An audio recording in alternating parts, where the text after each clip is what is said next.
Wayne Terry ni afisa mtendaji mkuu wa TAMFI, shirikisho la kampuni ndogo ndogo zinazotoa huduma za kifedha. Karibu sana hapa studio. Asante sana. Umesikia taarifa yetu, umeona kilio cha Watanzania. Tuambie, kwa nini hii mikopo inaleta maumivu lakini bado inakuwa ni kimbilio la wananchi? Jambo la kwanza, watu walio wengi hao wanaotoa huduma ndogo za fedha wameona fursa ya kufanya hii biashara. Alafu na biashara hii ya huduma ndogo za fedha inahitaji kuendeshwa kwa weledi, professionals. Unatakiwa watu ambao wanaielewa jinsi ya kutoa mikopo na masharti na taratibu. Lakini kwa upande mwingine pia tunaona kwamba kuna uhitaji mkubwa sana wa mikopo kwa sababu wafanyabiashara wamekuwa wengi, wanahitaji mitaji, wanahitaji pesa ya kujikimu, wanahitaji pesa ya kuendesha biashara zao. Sasa hizi pande zote mbili tumeona kwamba hao wapo ambao wanatoa na kuna hao ambao wanapokea. Zinahitajiana. Lakini sasa tatizo limekuja kwamba hii mikopo ambayo inajulikana kama kausha damu ni rahisi sana kupata. Kwa vile haifati taratibu, ukienda hakuna mtu anayekuangalia biashara yako, hakuna mtu anaangalia uwezo wako wa kufanya marejesho. Hamna mtu anayekuangalia kwamba unakaa wapi, wewe unaomba mkopo na saa nyingine unapewa mkopo ambao umezidi hata ile mahitaji yako. Alafu pia mikopo hii inatolewa bila kuangalia pia muda ambao mtu anaweza kufanya marejesho. Kwa sababu katika kutoa mikopo, kitu cha kwanza kabisa ni lazima uangalie huyu mtu unayempa mkopo ana uwezo wa kufanya marejesho. Na tatizo la kufanya marejesho linaanzia kwenye siku ya kwanza ya kutoa mkopo. Haya, kama umezungumza hivyo, ina maana mikopo hii haifuati taratibu za Benki Kuu? Mikopo hii haiwezi kuwa inafuata taratibu za Benki Kuu. Sasa kwa nini hivi kampuni ndogo ndogo zinaendelea kuwepo na zipo huru zinaendelea kukopesha?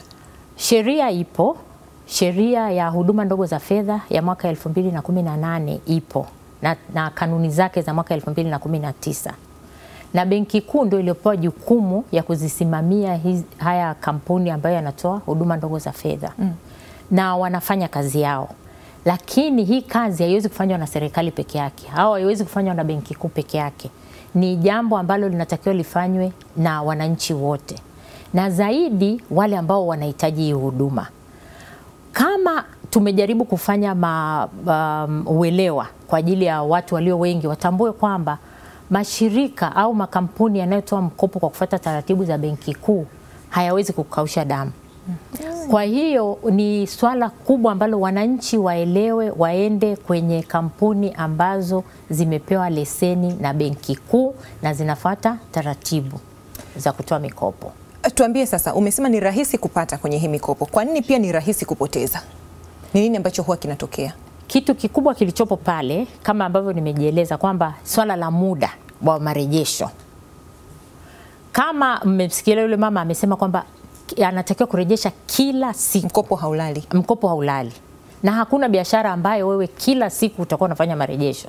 Kwa sababu kama umepewa 50,000, natoa mfano. Kama unairejesha kila siku ina maana inazidi kupungua katika mzunguko wa fedha. Lakini kama umepewa 50,000 alafu unafanya marejesho baada ya wiki, ina maana mpaka wiki ifikie bado unayo ile 50,000 kwenye mzunguko wako. Kwa masharti sio rafiki. Masharti sio rafiki. Sasa nini suluhisho?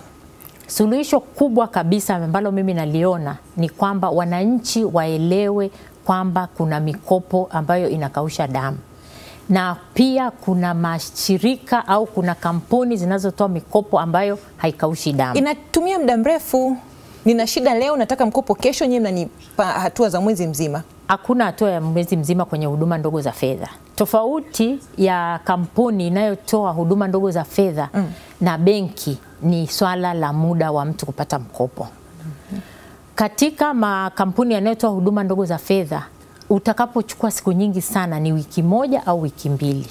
Lakini pesa yake haitakuumiza kwa sababu yule ambaye anakupa mkopo atakuassess, atakuangalia mahitaji yako, atajua biashara yako, atakushauri, atakupa elimu ya fedha.